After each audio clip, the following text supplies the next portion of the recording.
What is going on, investors? Hopefully, you guys are having a great day out there. Time to kick things off again today with more earnings videos. Today, we're going to look at Lockheed Martin, ticker symbol LMT. Year to date, this stock is up about 10%. Over the last year, though, down about 2.4%. When we get over to the stock chart here, we'll take a look at this one. I'll be honest with you. I did an earnings video just like this one 3 months ago, and I think the stock was trading down in this 330, 335 range.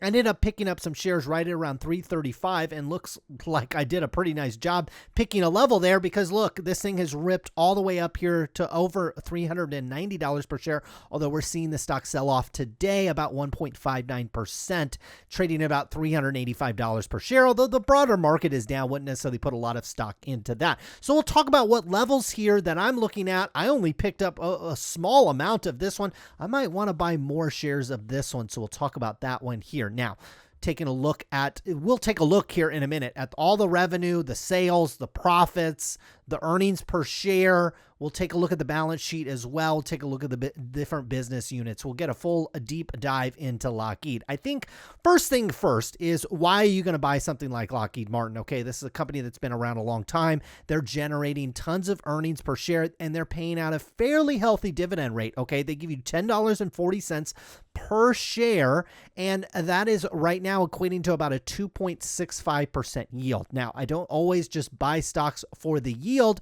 or for the total number of dividend. I like dividend growth. I like to buy a stock, especially if you're buying and holding for a long period of time. You got a 10-year horizon, 15, 20-year horizon. You actually want to see this dividend grow over that time because that's a very powerful thing inside a portfolio. So this $10.40, take a look down here. So we've got our outlook for 2021. We're seeing diluted earnings per share between $26.40 to $26.70. That beats the consensus estimate of $25.96. So yes, they're paying $10.40 per share to you, the shareholder, but they're at least projecting to earn well north of $26 per share. Boy, they've got a lot of room, in my opinion, to execute more dividend raises and buybacks. When we jump over to the financials, we'll see evidence of that as well. Now, one thing people talk about when we talk about defense contracts, obviously it is tied tremendously to the United States government, especially a company like this that does a lot of business here in the United States. And so you have to have the government funding lots and lots of, aerospace projects, defense projects, things like that. And there is some concern that the current president, Joe Biden, might squeeze the budget a little bit. I think we saw a record increase in defense budget under the Trump administration for those 3 or 4 years he was president. And people are wondering, well, look, Biden might put a squeeze on that. The CEO said that the budget will probably be within expectations. Also, what I want you to do here is we'll do a max chart of Lockheed Martin, okay? Always do this. Whenever anybody starts talking about politics, this, that, and the other, certain administration, this company goes back to 1990, okay? Since 1990, we've had Democrats and Republicans in the office. Take a look at this chart. Does it really look like it matters who's in the office? Yes, the stock has had downtrends. Yes, it's had uptrends, okay? But in general, first of all, Joe Biden's been in Washington during this entire time. So it doesn't look like someone like that is going to impact that. Now, could the budget get squeezed a little bit? Could Lockheed Martin's contracts come under a little bit of pressure? Sure, but I don't necessarily think it's something that I would be overly concerned about. Now, let's jump over to our earnings here. I'll blow them up for you a little bit here. We've got net sales here. This is the most recent quarter ended here, March 28, 2021, and they put our previous quarter here as well. We see our net sales went from $15.65 billion up to we'll call that $3 billion. Now, cost of sales is here. Boy, this is not necessarily a very high margin business, okay? So because they got to do some really expensive R&D and those types of things to develop these types of products. But it is a business with a tremendous moat around it, okay? How many companies are competing directly with Lockheed Martin? Honestly, you could probably count them on one hand. I like those types of businesses, in my opinion. So gross profit came in at $2.1 billion. It was roughly that, and $2.2 billion in the most recent quarter, rounded up, 2.1 in the previous period. They've got some other expenses here. So we've got this operating profit of we'll call that $2.2 billion. Again, it was $2.1 billion in the previous quarter. So interest expense coming in here, it's actually down a little bit. So they either paid off some debt or interest rates went down or they refinanced, those types of things. That's always good to see. They have other non-operating income. I think this was related to, they have like a kind of a venture fund that they invest in things. And so I think they had a nice little exit on something, but it's rather insignificant here. So we've got our net earnings right here at $1.84 billion. We were at $1.7 billion the year before. We've got our effective tax rate sitting at 17%. Now, that is one thing where the current administration, and if they are able to pass these types of laws, that is something that will not only affect Lockheed Martin, but all corporations, is if Joe Biden is able to raise the corporate tax rate. Okay, we see it has raised over the last year, and if he's able to raise it again, cut out some loopholes, you get this number north of, 19, 20, 21, 22%. I'm sure that's what some politicians would like a company like Lockheed to pay. Well, yeah, that would. That would just chop right off of earnings here. So, but we've got earnings per share here diluted at $6.56 per share. We've got our weighted shares outstanding. Notice we were at 282. Now we're down to 280. So when we go to cash flows, we'll see evidence of a buyback as well, I'm sure, as we move through this. Now, from a business perspective, they come down here and they show you their different businesses and they show you kind of the increase, or in some cases, just kind of flat earnings. Overall, though, all their business units are moving higher. And then we see here operating profit as well. This is something that you like to see when you have something like this rotary and mission systems. You actually like to see that the operating profit is pretty high. It looks like they've run about a 10% margin, a little higher than that on that. Looks like that is where they're at kind of across the board on this one. So all things being considered, everything looks pretty strong in my opinion. And you see your operating margins here.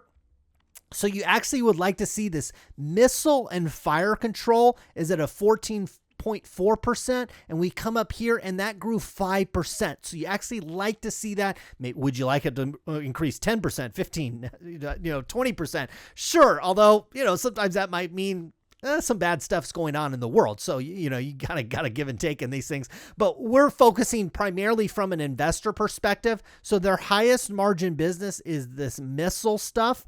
And boy, if we can start throwing some missiles up in the air, that would be definitely good for Lockheed Martin. Again, I'm kind of half joking, but you understand that we're looking from this from an investment perspective, all things being considered equal. Now, from a balance sheet perspective, everything looks absolutely clean. Everything looks almost identical to where we were at the beginning of the year, as you'd expect. Only 3 months has passed. Not a lot going on here. They've got a little bit of a formatting thing here, but all things being considered, our long-term debt basically the same. Everything looks very much the same as where we were at in the beginning of the year. Now we've got our cash flows here with Lockheed. I wanted to take a look at this. Cash flows in the most recent quarter actually went down. We were at $2.3 billion last year, 1.7. So while we saw revenue increase, we saw operating profit, operating margins increase, we actually see our cash flows go down, but nothing necessarily to be concerned about, in my opinion, in the shorter or even longer term. We've got our dividend paid here, $7.39. Here's our repurchase of common stock. You see they accelerated that over the last year, and they used $1.8 billion in the most recent period. Now, they didn't do as much capital expenditures. You see here they went from 295 down to 169. I think that was telegraphed by management as well. All things being considered, everything looks really strong here from the financial statements. Now let's jump over to the stock chart. I talked about how I like this stock down here at these levels because we came on a big downtrend. It kind of it looked like it wanted to bottom out here, and we saw when you want to buy the dip on a stock. So here's kind of like a textbook example. So you had this big drawdown in Lockheed, okay, and then it starts reversing. I want to show you that I'm on a weekly view here. Just kind of gives you a little bit better view of this chart. You can put it on a daily chart if you want to as well. It's going to show you basically the same thing. But we made a bottom here, had two bottoms, and then we made a higher low here. So the stock kind of came up, came back down, and then kept going back up. This is a higher low that signaled that it was a good time, in my opinion, to buy this And sure enough, it has worked out pretty well. This stock is ripped up. Now we're sitting here at $3.90. And what I did is I drew in a line here at about $390 per share. It was an area where the stock got rejected here.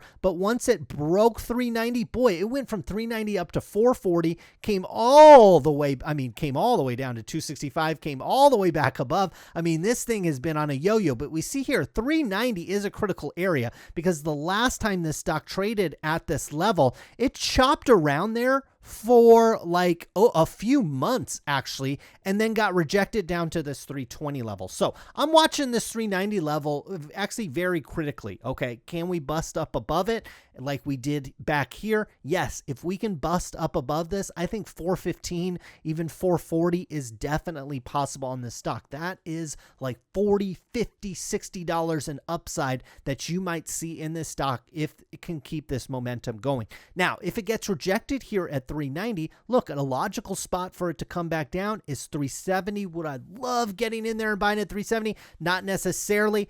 Any pullback back into the 350s and lower, my opinion, could be a nice buying opportunity for this one. Now, what kind of stock is this? In my opinion, it's a buy and hold. It's a dividend growth. It's something that you hold in your portfolio for a long period of time. And depending on your age and your risk profile, something like this can be either a very heavy weighted portion of your portfolio, or if you're like me, you're kind of young, you're overweight Amazon and kind of all this tech stuff, balancing that out a little bit with a high dividend paying stock, with a consistent performer, a company that has very little competition, huge moat around its business. I think there's room in your portfolio for something like this. Now, could you trade this? I guess you could, but in my opinion, it's more kind of that buy and hold stock. And again, it can either be a cornerstone of your entire portfolio, or if you're like me, a small piece of a tech-heavy portfolio, and you kind of balance it out with these consistent performers.